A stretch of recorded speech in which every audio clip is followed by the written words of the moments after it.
আপনি যখন ইউটিউবে একটা ভিডিও দেখেন তখন আপনি এই ধরনের লোগো দেখতে পান, যখন আপনি দারাজে যাচ্ছেন তখন এই ধরনের লোগো দেখতে পাচ্ছেন, যখন আপনি গুগল মিটে যাচ্ছেন তখন এই ধরনের আইকন দেখতে পাচ্ছেন, যখন আপনি জিমেইলে যাচ্ছেন, ইমেইলে যাচ্ছেন তখন এই ধরনের আইকন দেখতে পাচ্ছেন।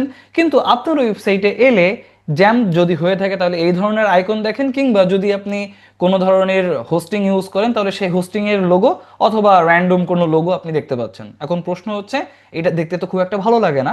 আপনার ওয়েবসাইটে যখনই এখানে আপনার লোগোটা শো করবে সেটা দেখতে তখন অনেক বেশি সুন্দর হবে। এখন প্রশ্ন হচ্ছে কিভাবে আপনি আপনার ওয়েবসাইটে এখানে এই লোগোটা অ্যাড করবেন। তাহলে চলেন আমরা শিখে নিই কিভাবে আমরা আমাদের ওয়েবসাইটে এই ধরনের আইকনটা চেঞ্জ করতে পারি।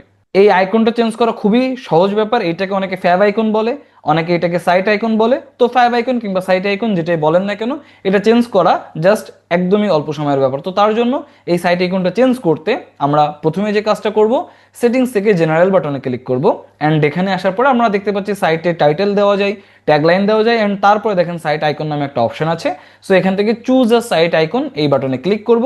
অ্যান্ড ক্লিক করার পরে আমরা আমাদের ওয়েবসাইটে ধরেন যে ইমেজ আপলোড করে রেখেছি, এইটা ধরেন আমরা অ্যাড করতে যাচ্ছি। সো এখানে ক্লিক করে সেট অ্যাজ সাইট আইকন বাটনে ক্লিক করলাম। করার পরে আমাদেরকে বলছে যে এইভাবে তখন তোমাকে আইকনটা দেখাবে, অ্যান্ড এর পাশে এই যে নামটা, তোমার ওয়েবসাইটের নাম থাকবে এবং তার পাশেই সাইট আইকনটা এইভাবে শো করবে। ওকে ফাইন, আমরা এটাই চাচ্ছি। এবং আপনারা আপনাদের ওয়েবসাইটের লোগো এখানে এইভাবে অ্যাড করে দিবেন।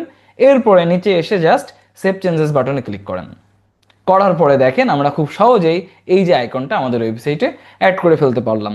সো আপনারা যখন আপনাদের ওয়েবসাইটে এই সাইট আইকন অ্যাড করতে চাচ্ছেন, আপনাদের যে কোনো ধরনের লোগো আপনারা এইভাবে জাস্ট পিএনজি এবং ব্যাকগ্রাউন্ড রিমুভ করে সেটা এখানে অ্যাড করে দিতে পারেন। তো এই আর কি, ভালো থাকেন সবাই, আপনাদের সাথে দেখা হবে পরবর্তী ভিডিওতে। টাটা।